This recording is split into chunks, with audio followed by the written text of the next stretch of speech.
Hi ಎಲ್ರಿಗೂ welcome back to my ನಿಮ್ಮ vlog. ಹಾಗೆ ಚಿಂಟು ಕೂಡ ನಿಮ್ಗೆ ಹಾಯ್ ಮಾಡ್ತಾ ಇದ್ದಾನೆ ನೋಡಿ. ಬೆಳಗ್ಗೆ ಇವತ್ತು ತಿಂಡಿಗೆ ಇಡ್ಲಿ ಮತ್ತು ಸಾಂಬಾರು ಮಾಡೋಣ ಅಂದ್ಕೊಂಡೆ, ಹಾಗಾಗಿ ಎಲ್ಲರನ್ನೂ ಕೂಡ ರೆಡಿ ಮಾಡಿ ಇಟ್ಕೊಂಡಿದ್ದೆ. ಒಂದು ಕಡೆ ಸಾಂಬಾರು ಮಾಡೋಕ್ಕಂತ ಮಾಡ್ತಾ ಇದ್ದೆ, ಹಾಗೆ ಇನ್ನೊಂದು ಕಡೆ ಇಡ್ಲಿಗೂ ಕೂಡ ಇಟ್ಟಿದ್ದೆ. ಹಾಗೆ ಇಲ್ಲಿ ನೋಡ್ತಾ ಇರ್ಬೋದು ನೀವು, ನಿನ್ನೆ ದೋಸೆ ಮಾಡಿದ್ದೆ, ಇವತ್ತು ಇಡ್ಲಿ ಮಾಡ್ತಾ ಇದ್ದೀನಿ. ಬಿಸಿ ಬಿಸಿ ಇಡ್ಲಿನೂ ಕೂಡ ರೆಡಿ ಆಗ್ತಾ ಇದೆ, ಸಾಂಬಾರು ಕೂಡ ರೆಡಿ ಆಗ್ತಾ ಇದೆ, ನೀವು ನೋಡ್ತಾ ಇರ್ಬೋದು.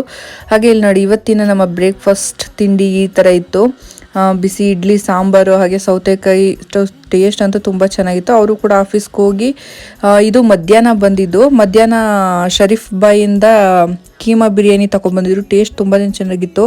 ಅದರಲ್ಲಂತೂ ಈ ಸ್ವೀಟ್ ಅಂತೂ ಸೂಪರಾಗಿರುತ್ತೆ. ನೀವು ಒಂದ್ಸಲ ಟ್ರೈ ಮಾಡಿ, ಚೆನ್ನಾಗಿರುತ್ತೆ ಟೇಸ್ಟ್ ಅಂತೂ. ಹಾಗೆ ಇದು ಈವ್ನಿಂಗ್ ಟೈಮು, ನಾವು ವಾಕಿಂಗ್ ಹೋಗೋ ಟೈಮಲ್ಲಿ ನಾನು ಮನೆಯೆಲ್ಲ ಕ್ಲೀನ್ ಮಾಡಿ ಹೋಗ್ತೀನಿ. ಹಾಗೆ ಇಲ್ಲಿ ನೋಡ್ತಾ ಇರ್ಬೋದು ನೋಡಿ, ಪಕ್ಕ ಸೈಡ್ ಖಾಲಿ ಆಗಿರೋದ್ರಿಂದ ಹುಡುಗರೆಲ್ಲ ಆಟ ಆಡ್ಕೊತಾ ಇದ್ದಾರೆ. ಹಾಗೆ ಅಪ್ಪ ಮಗ ಇಬ್ಬರು ಮಗನಿಗೆ ಇವಾಗಲೇ ಅಕ್ಷರಾಭ್ಯಾಸ ಬರೆಯೋದೆಲ್ಲ ಕಲಿಸ್ತಾ ಇದ್ರು. ಅವ್ನು ಕೋಳಿ ಮೊಟ್ಟೆ ಇಡ್ತಾ ಇದ್ದ. ಈ ವ್ಲಾಗ್ ಇಷ್ಟ ಆಗಿದೆ. Thank you for watching.